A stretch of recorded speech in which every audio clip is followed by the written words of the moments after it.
Hello there, how are you doing?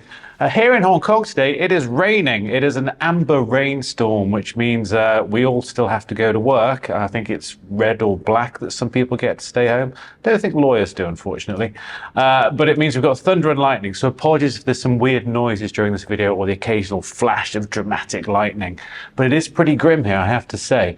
Now, a lot going on at the moment in the world generally, but I want to talk, and I keep talking about, I know, about AI, and particularly about AI regulation. Now, I'm giving a talk, I guess by the time you watch this, I'll probably have given the talk at the end of this week, on how people prepare for regulation in AI and how they make sure they don't fall foul of the law when they're using AI tools and essentially dealing with AI regulation around the world. And I realized it's an almost impossible task to advise people on because essentially, we do have some AI regulation. The question I'm often asked is artificial intelligence being regulated? We've got things like Sora now, which can create this very impressive video. There's a lot of issues now with deepfakes. I know Taylor Swift had a big thing, but generally, people having their likenesses used without their consent. People are essentially having nudes created of them, which is a bit scary, actually, unless it somehow makes me look a bit better than I do. But I very much doubt that it would, unfortunately. I can't believe I even said that. But there's a lot of concern about how AI is being used essentially to commit crimes, make people's lives difficult, and outweighing a lot of the good things in terms of the automation that it gives to us. Which has, of course, leads to lots of discussions of why we need regulation in AI. And here in Hong Kong, we have some guidelines about how AI should be used ethically. But most of our rules actually stem from the fairly outdated privacy laws we have here, which don't really go too far.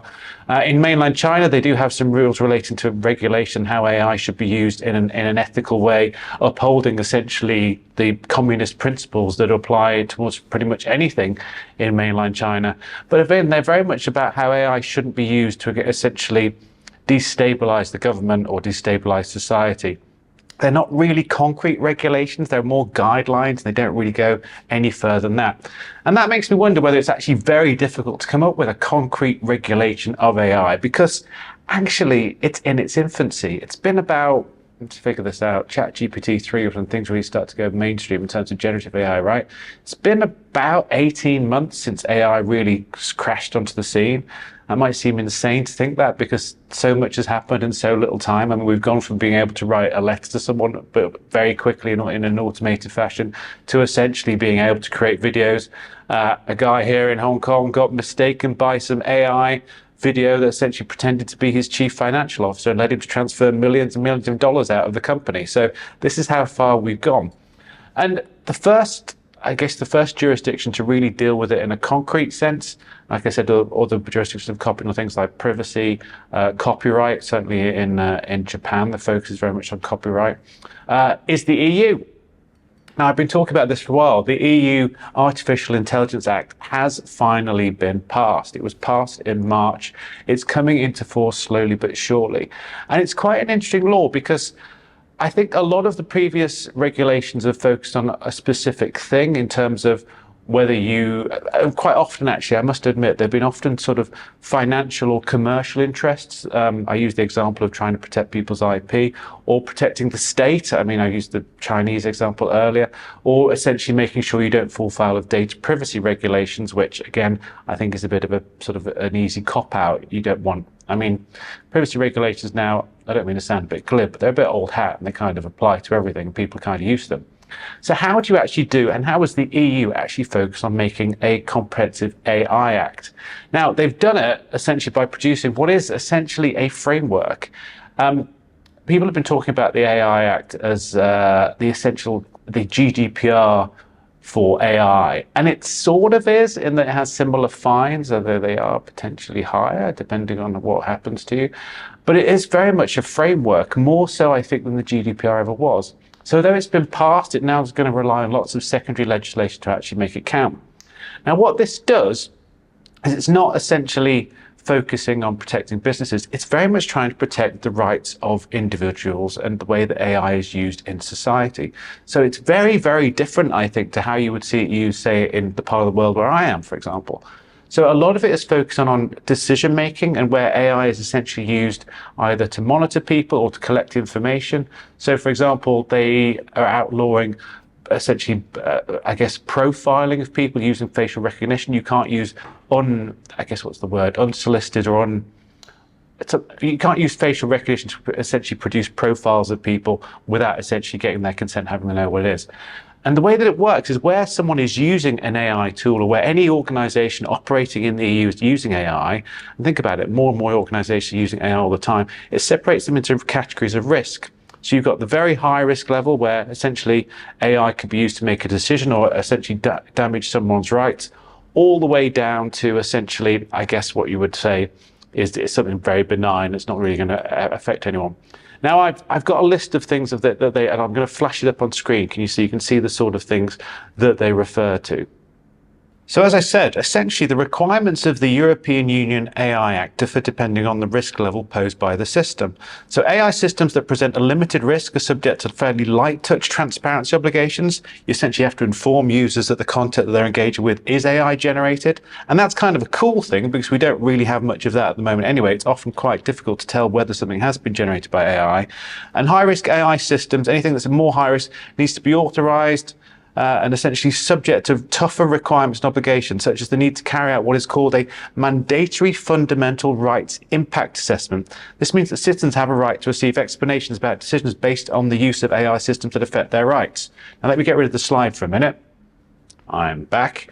And what that essentially means is, I may have mentioned this before, there used to be a sketch on a TV show in the UK where someone would try and get something done, and someone would just tap on a computer says no. It's essentially stopping this automated decision making, which a lot of people are very worried about in terms of the way that AI would be used. And I think that's a big thing because one of the concerns, apart from robots taking the world and us all living in dystopia, is that essentially we will have a faceless computer, faceless AI model, doing things, choosing things, deciding things for us without us actually wanting that to happen. This goes all the way back to when AI was being used for things like sentencing of prisoners in the US, and the concern was the bias of the AI was impacting people. This essentially stops or limits this automated decision making. And I think this is a big deal. Now, what's impressive as well is that any particularly high risk, so you've got this sort of continuum of risk within AI, anything that's at that top level of risk will essentially automatically be prohibited. So let's give some examples again. I'll flash another screen up so you can see this, and obviously you can take a screenshot for you if you wish. Give me 1 second, I'll press some buttons. There we go. So essentially anything that actually threatens a citizen's right, which would include biometric categorization systems, and I said this earlier, untargeted scraping of facial images to create facial recognition databases to essentially create what feels a bit like a 1984-esque dystopia, that would be banned outright. It's so high risk that it just wouldn't be allowed. But then similarly, and this echoes some of the GDPR, high-risk systems, so this is AI systems that deal with sensitive data, which is a topic taken, a definition taken almost essentially from the GDPR, or refers to sensitive data crucial to health or essential services, and I dare say it might apply to financial data as well. They must be transparent and they must have human oversight.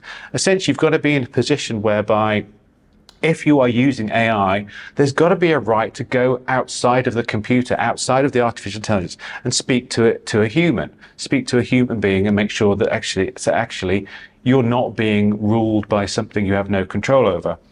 Let's get rid of the slide. Now, this is a big deal because one of the concerns that we have, and I think one of my biggest concerns in the way that AI is being rolled out, is that we lose this element of control.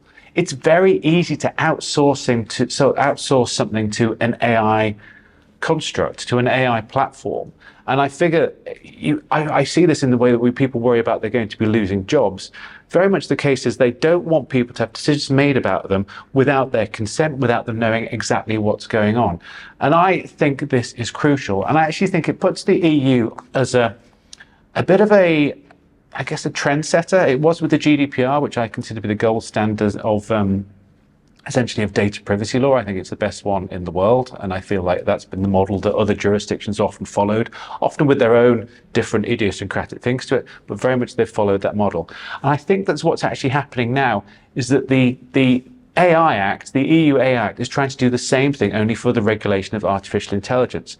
Now, the potential fines if you go wrong, if you don't comply, are potentially huge, up to, I think it's 35 million euros, or 7% of your global turnover for that year, for annual turnover, whichever is higher. I mean, that's sort of GDPR-esque and quite scary. But I wonder what the actual impact of it will be in practice. Now, hopefully you can see those lists of things. These are essentially what I think the AI Act is trying to target.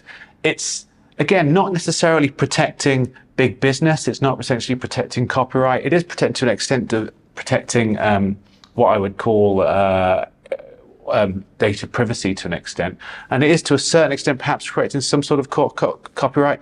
But what it's really trying to go is trying to stop any sort of lack of transparency, any sort of Big Brother-esque government trying to take over using AI, and trying to stop people essentially depending almost entirely on AI or using that loss of sort of human interaction. Let's get rid of the slide for a minute. This is a big deal. I mean, think about how people are worried that essentially you must have used AI chatbots if you've ever dealt with a faceless consumer service department. It's a massive deal. People get very frustrated they don't get to deal with human beings. And weirdly, the EU is trying to make sure that that isn't the case, that actually you do deal with a human being, that always you have a right to a say, you have a right to essentially appeal to someone who is an individual rather than having decisions made by AI. So I think it's great. I think it's a trendsetter in terms of how it's going to affect AI, essentially AI development over time, because people will see if they want to use it in the EU, that essentially you need to make sure that it fulfills these things, that it is something transparent, it is something that is essentially being audited and you can argue against. But I also worry that people will take the view, and there's always this worry of things like social media giants, that like, well, the EU is now so difficult, we don't want to deal with it. It's this one slight island, which sadly the UK is no longer part of, where you have different rules to everyone else, because everyone else will just want to use AI to get ahead as quick as possible and make money.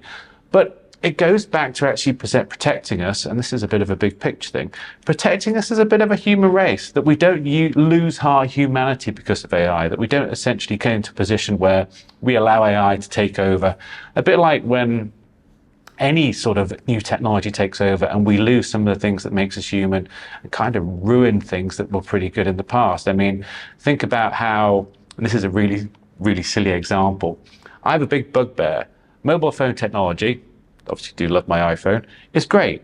But you used to make a plan to meet someone and you'd meet them at a specific place and at a specific time and you would be on time. How often now do you arrange to meet someone? Because we've got technology as a crutch, they'll phone you or they'll message you at some point when they're about to meet. So, sorry, running 10, 15, 20, 30 minutes late. We kind of lose some of the things that actually make us a civil society. And I think it's very, very interesting that the EU is essentially trying to protect this in an AI sense. Now, will it work?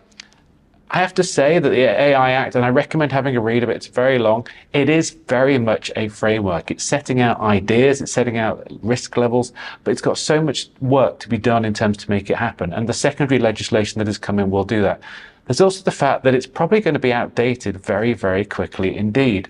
I have a feeling that the sheer pace at which AI is developing. Now remember, the AI Act was essentially suggested back in 2021. Think how much it's happened between 2021 and now 2024 when I'm recording this. It's essentially going to struggle very much to keep up with what's happening.